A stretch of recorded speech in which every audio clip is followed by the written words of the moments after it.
California has 4 main production areas for the popular fresh vegetable sweet corn. There are the southern desert valleys, Riverside and Imperial counties, the south coast, San Diego, Orange, and Santa Barbara counties, the central valley, Contra Costa, San Joaquin, Stanislaus, Merced, Madera, and Fresno counties, and the central coast, San Benito, Santa Clara, and Alameda counties. In addition to these areas, most counties produce some sweet corn direct for marketing at roadside stands and farmers markets. Sweet corn is actively marketed in direct marketing channels such as farmers markets, roadside stands, and direct to retail. My name is Glenn Stonebarger, and we are in Brentwood, California at G&S Farms. Our biggest crop is sweet corn, but we also grow cherries, fresh market beans, cannery tomatoes. Those are our main products. Glenn says that they try to stay in the marketplace as long as they can, and in order to do that, they start production in mid-April. With an early start, they also rely on strong partnerships to help sell their products. We would go anywhere from farmers markets to all the chain stores. Most of our product is sold west of the Rockies, be it farmers markets or be it one of the major chains such as Safeway. They're all equally as important to us. And typically, if you ever see an ad in the paper, all that business has to be done 3 weeks in advance. Glenn explained that the only varieties they grow are considered high-eating quality varieties. Those varieties are chosen through trials, and they trial 250 varieties annually. Once they choose the variety, they advance it with a seed company. We go through one time, 1 year only, and that's it, and then we work up the field. And we are trying to have every ear identical if we can, from emergence to maturity. Earlier, as I said, we're looking at flagging for the appearance. This particular ear has quite a bit of flagging, but we think it's attractive in the store and attractive to the consumer. We want an ear that's filled all the way to the tip, which this one is. We're a little bit on the young side on this particular ear, but this is really what we're looking for, is the tender kernels, not too full.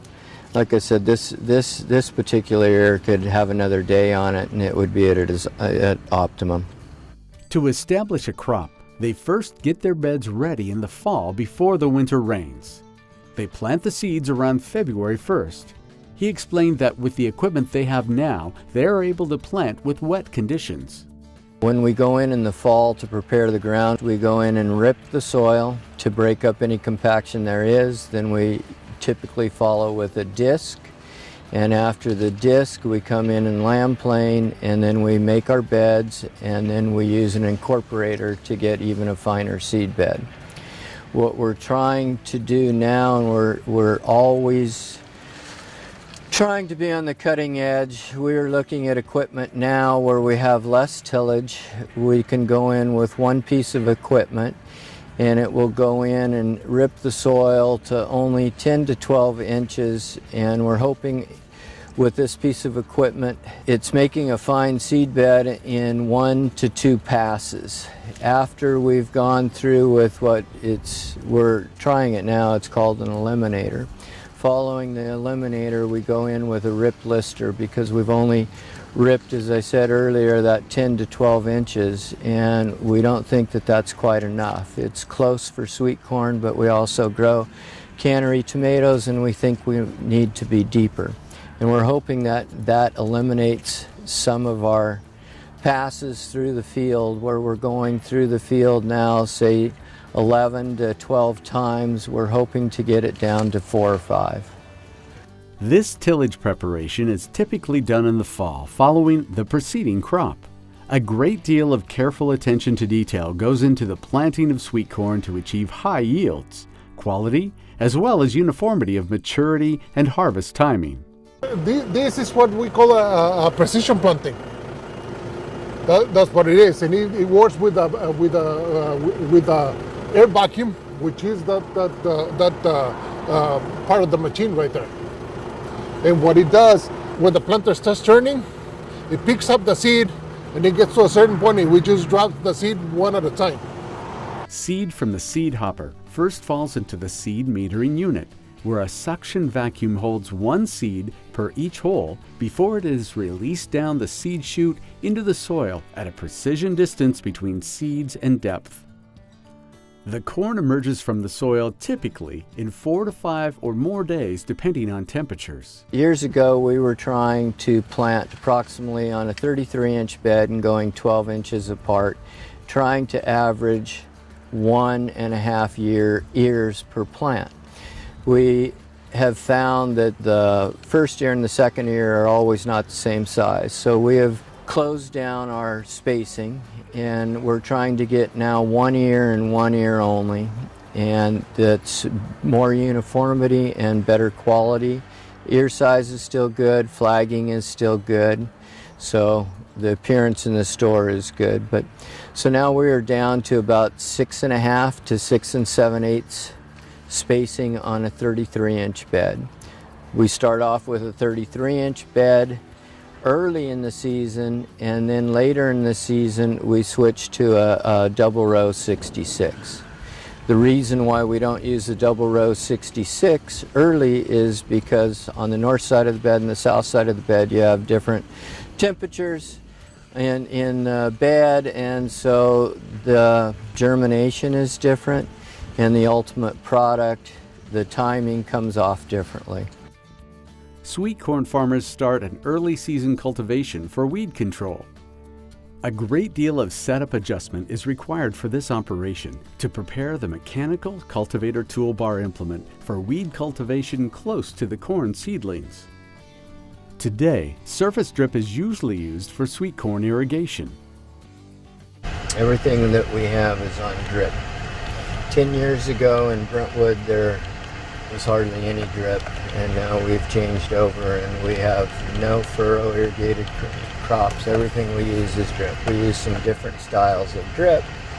We're above ground on 33s, which is every other row, and the drip tape's in there. We do all our side dressing, fertilization through the drip lines. On the 66-inch, we put one drip line right in the middle.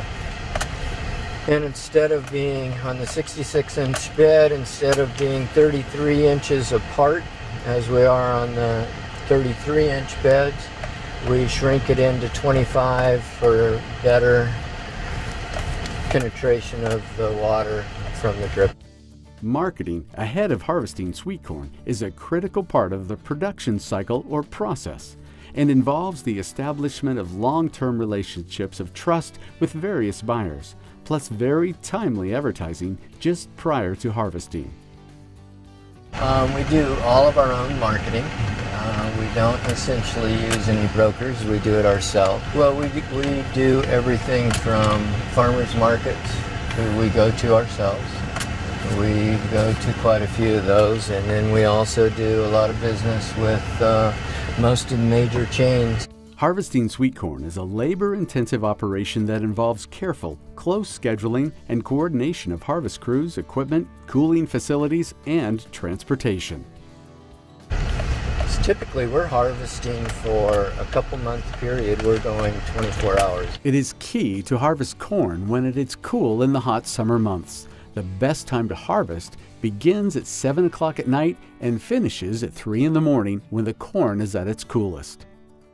Corn yields vary widely depending upon the stand, growing conditions, weather, and marketing channels. In general, a yield of 350 to 548 count boxes per acre would be considered good. This is very demanding work. Oftentimes, corn plants are topped ahead of the harvest to get rid of the dusty pollen that may be on the tassels at the top of the plants. Each harvest worker chops off the corn ears with a machete and loads the ears onto the harvest trailer where boxes are filled in field pack operations. You have a set of eyes on the field that's looking at quality. The only thing that we should be bringing into the shed are packable ears of excellent So we come in, another set of eyes, pack it in boxes. Once it's in a box, put on a pallet. That pallet is put into the injector. The pallet is injected with a slurry of ice, put in the cooler, and it's shipped. Typically, we ship same day. We do not like to carry over. Obviously we have to, and sometimes in order to get it cool, once it's in the cooler, it has to sit, especially on really hot. Like for instance on Safeway, one of the things that we try to do, their NorCal receiving station, which we do a lot of business with, is in Tracy. So it's harvested at 3 o'clock in the morning and brought into our shed, ice injected, sent out that same day, received at midnight that night, and loaded on trucks for the store.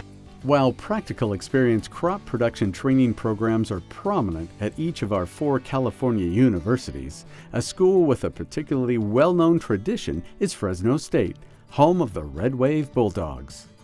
My name is Jeremy Lewis. I'm the manager here at the Gibson Farm Market at Fresno State. So the Gibson Farm Market is part of Fresno State's 1,000-acre working farm. We have several enterprises here on campus that use student involvement and student education to help produce various products that are sold here at the market.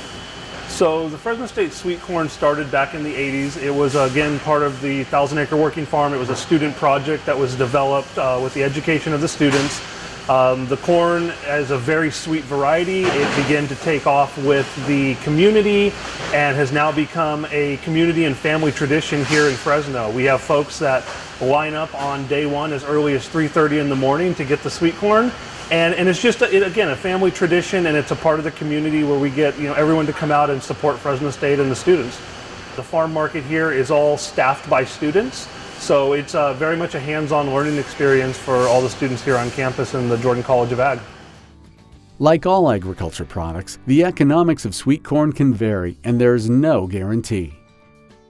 On a normal year, if we could wind up making $2 a box, I would be happy. On a year that we don't do well, we usually wind up in the black, but not considerably, because the margins on sweet corn are very minimal.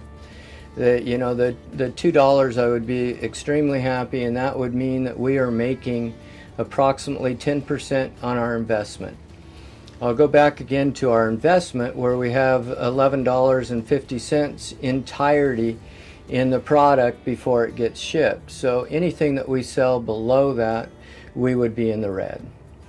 But I think it's really important who you partner with for the sales of your product, because as I'll go back to the supply and demand, there's always going to be times when there's oversupply and everybody is going to try to beat you up. If you have a program with a really good clientele of who you're selling to, in the long run, you are not going to make huge dollars, but you're always going to be successful, and you'll be in business year in, year out.